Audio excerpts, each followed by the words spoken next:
अगला टॉपिक बहुत interesting topic है और हमारे senior mentor doctor Rakesh Gupta ji इसके बारे में बताएंगे। Egg peritonitis in the broiler breeder, बहुत ही चैलेंजिंग टॉपिक एंड बहुत interesting topic.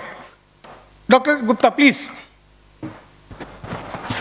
Good evening.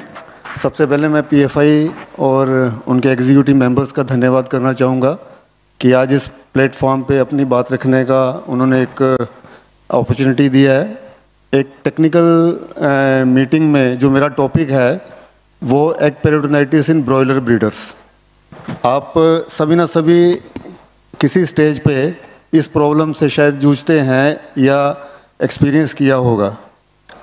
Broiler breeders की जो प्रॉब्लम्स हैं वो कमर्शियल लेयर्स, कमर्शियल ब्रॉयलर से इंटायरली डिफरेंट भी कही जा सकती हैं। काफ़ी हद तक जो प्रॉब्लम्स हम कमर्शियल लेयर में फेस करते हैं या ब्रॉयलर्स में, वो शायद ब्रॉयलर ब्रीडर्स में इतनी नहीं मिलती हैं। जो ब्रॉयलर ब्रीडर्स में मिलती हैं वो कमर्शियल लेयर में इतनी नहीं मिलती हैं।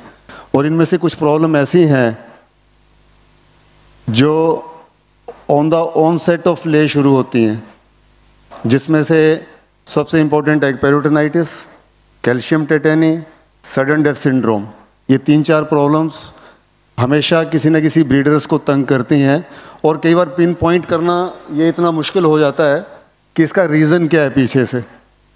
अगर हम सही मायने सही टाइम पे उसको पिन पॉइंट कर लें तो शायद mortality we can control very early, अच्छी तरह से मोर्टेलिटी कंट्रोल हो सकती है। अदरवाइज़ लॉसेस इसमें बढ़ते चले जाते हैं और फार्मर को समझ नहीं आता कि क्या करें, तो डिफरेंट वो मेडिकेशंस अपनाते हैं। मेडिकेशन का भी लॉस होता है और रिज़ल्ट भी कुछ नहीं मिलता है। तो आज जो टॉपिक है एग पेरिटोनाइटिस का, उसमें कुछ मेन रीजंस हैं। अगर आपके फार्म पे ये प्रॉब्लम आती है तो यू मस्ट फाइंड आउट कि ये कहीं ये रीज़न तो नहीं हो सकते हैं।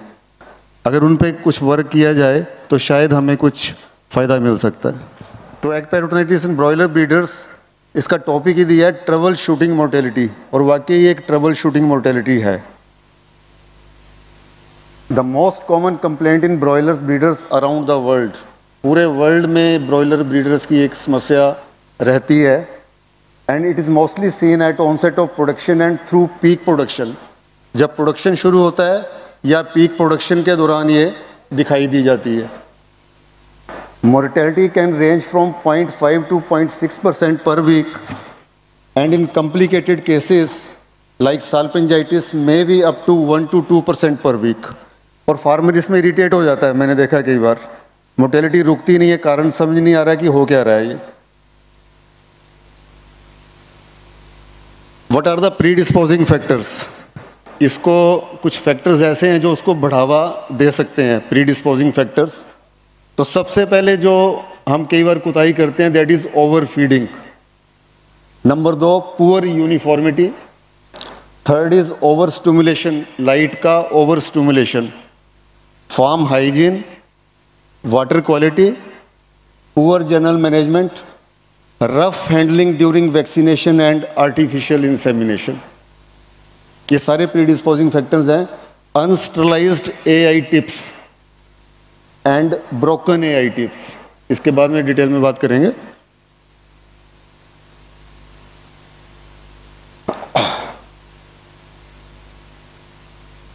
अब ये ओवरफीडिंग से क्या ओवरफीडिंग का क्या रीज़न है? ओवरफीडिंग से एग पेरिटोनाइटिस क्यों आती है?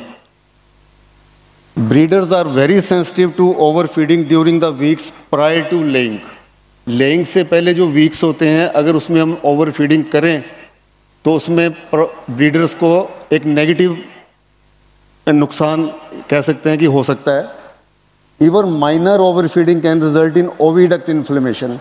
अगर आप थोड़ी सी भी ओवरफीडिंग करते हैं तो जो अंडे वाली नली है उसकी इन्फ्लेमेशन शुरू हो जाती है। And resultant peritonitis is there due to excessive follicular development. अब ये देखिए, ये आपने सारा स्ट्रक्चर देखा होगा इसका ओविडक्ट का। ये ओवरी है, इन्फंडिबुलम है, यूट्रस है, लास्ट में वेंट से एग बाहर आता है। तो जब एक्सेसिव फॉलिकल्स बन जाएंगे, जब हम एक्सेसिव फीडिंग करते हैं तो एक्स्ट्रा फॉलिकल वो बजाय इन्फंडिबुलम से ओविडक्ट में जाने से वो सीधे बॉडी कैविटी के अंदर चला जाता है। जब वो बॉडी कैविटी में चला जाता है तो वो इन्फ्लेमेशन करता है बॉडी कैविटी की, और बैक्टीरियल इन्फेक्शन शुरू होके एग पेरिटोनाइटिस का रूप ले लेती है। तो ओवरफीडिंग से ये, इस फिनोमेना के द्वारा ये पैथोजेनेसिस है ओवरफीडिंग का। एक्स्ट्रा फॉलिकल वो एब्डोमेन के अंदर चला जाएगा रादर देन ओविडक्ट के अंदर। ये देखिए, ये जो लेफ्ट साइड वाला आपका पिक्चर देख रहे हैं, ये नॉर्मल है। आपके किसी भी टाइम 6 से 7 या 8 ओवा एक्टिव होने चाहिए।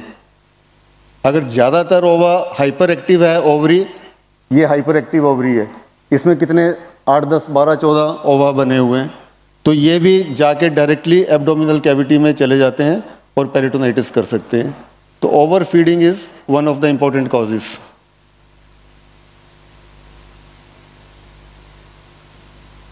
ये एक प्रैक्टिकली भी हमने चीज़ देखी है, transfer to the laying shades.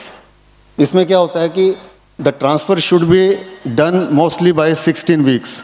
आपका ब्रीडर ग्रोअर से लेइंग शेड में 16 हफ्ते के अंदर अंदर ट्रांसफ़र होना चाहिए। जैसे ही आप उसको लेट ट्रांसफ़र करते हो 20-22 हफ्ते पे, तब भी वो प्रोन हो जाता है एग पेरिटोनाइटिस के लिए बाद में। तो टाइमली ट्रांसफ़र बहुत ज़रूरी है ब्रीडर्स की। अब कौन कौन सा बैक्टीरिया इसमें इन्वॉल्व हो सकता है? Mostly E coli. ये आप सारे जानते हैं कि एक अपॉर्चुनिस्टिक बैक्टीरिया है, और जैसे ही कोई ना कोई समस्या बर्ड में आती है तो सबसे पहले इसका अपर हैंड आता है। ई कोलाई का अपॉर्चुनिस्टिक बैक्टीरिया बोलते हैं इसको। कभी कभी साल्मोनेला और फाउल कोलरा, पास्चुरेला, लेकिन कम होता है। E coli is the maximum culprit. Viral involvement में भी आपका ये हो सकता है। आपने देखा होगा कई बार फार्म पे रानीखेत आती है एनडी, या वेरिएंट इन्फ्लुएंजा एलपीआई की प्रॉब्लम आती है, या आईबी की आती है, तब भी एग पेरिटोनाइटिस के केसेस सारे बढ़ जाते हैं। इन्फेक्शन स्प्रेड कैसे होती है? अब देखिए, बड़ा इंटरेस्टिंग है। 2 तरीके से इन्फेक्शन स्प्रेड हो सकती है ई कोलाई के जरिए एग पेरिटोनाइटिस की। असेंडिंग थ्रू क्लोइका, मतलब जहां अंडा बाहर निकलता है उस रास्ते के थ्रू असेंडिंग, चढ़ाई कर रहा है अंदर, क्लोइका के थ्रू ओविडक्ट में जा रहा है और अल्टीमेटली एब्डोमिनल कैविटी में जा रहा है।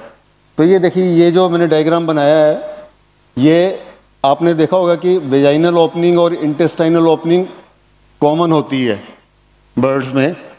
तो जब ये प्रोडक्शन पे बर्ड होता है तो हाई एस्ट्रोजन लेवल होता है बर्ड का।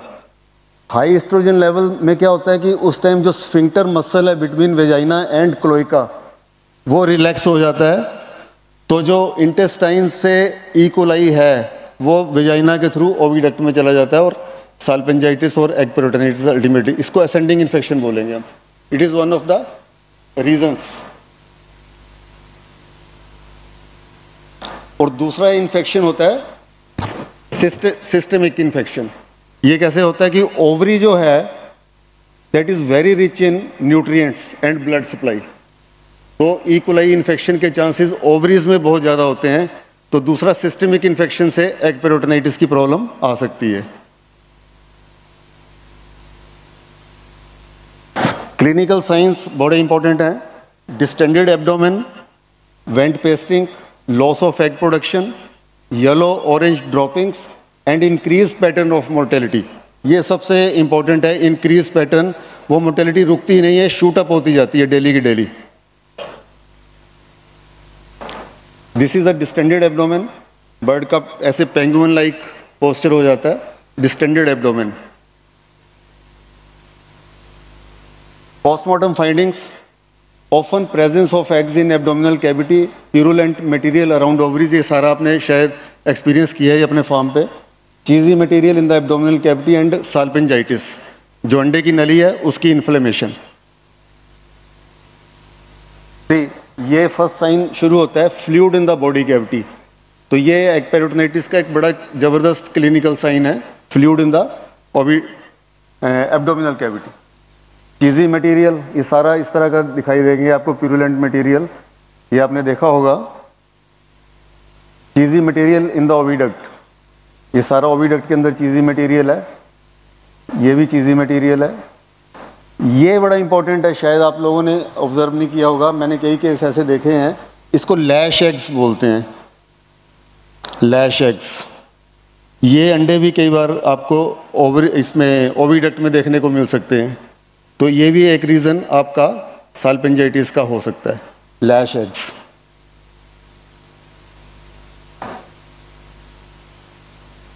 Treatment is ultimately it's a E coli infection last में, तो हमें एंटीबायोटिक्स का सहारा लेना पड़ता है, लेकिन most of the times treatment काम नहीं करता है।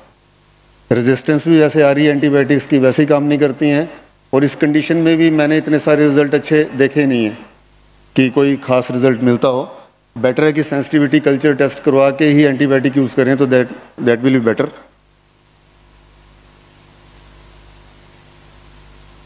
Prevention is better than cure. Avoid overfeeding, avoid over stimulation, maintain flow की uniformity, transfer to the laying sheds on time. अंदर टूट के एग पेरिटोनाइटिस हो सकती है, तो उस टाइम जेंटल हैंडलिंग करिए बर्ड की, आराम से केज से निकालिए, आराम से केज में छोड़िए। Use sterilised and AI tips, ये भी कई बार प्रैक्टिकल चीज़ है कि सिंगल टिप से एआई कर लेते हैं कि एआई होती है, तो अगर एक दो बर्ड भी इन्फेक्टेड हैं तो वो सभी में इन्फेक्शन चलता जाएगा, जैसे मैंने असेंडिंग इन्फेक्शन में बताया था।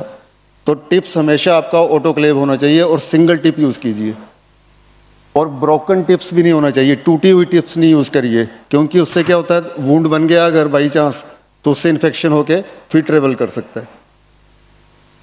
Nutrition adequate, no doubt, uniformity अच्छी होनी चाहिए बर्ड की। वाटर सैनिटाइजेशन रेगुलरली करते रहिए, इकोलाई को लोड जितना कम हो सके।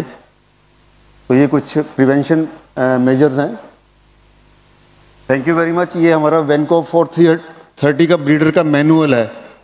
इसमें ये बुक बहुत अच्छी बनी है, शायद आप लोगों ने पढ़ते होंगे या सबको मिली होगी ब्रीडर्स को। इसमें सारे पॉइंट्स बहुत क्लियर दिए हैं। यूनिफॉर्मिटी कैसे मेंटेन करनी है, आपने लाइट स्टिमुलेशन कब शुरू करना है, आपने फीडिंग कैसे कैसे देनी है, कैसे कैसे फीड इंक्रीज़ करना है। तो ये दो चीज़ें, जो फीड का और लाइट का जो मेन कारण एग पेरिटोनाइटिस का बनता है, आपकी प्रॉब्लम नहीं आएगी या बहुत कम आएगी। हम इकोलाई को देखते रहते हैं कि इकोलाई की वजह से हो रहा है, लेकिन ओवर फीडिंग और लाइट स्टिमुलेशन, मैं फिर जोर दे रहा हूँ, ये दो चीज़ों को आप कंट्रोल कीजिए, आपकी प्रॉब्लम बिल्कुल ख़त्म हो जाएगी, कम हो जाएगी। Thank you very much.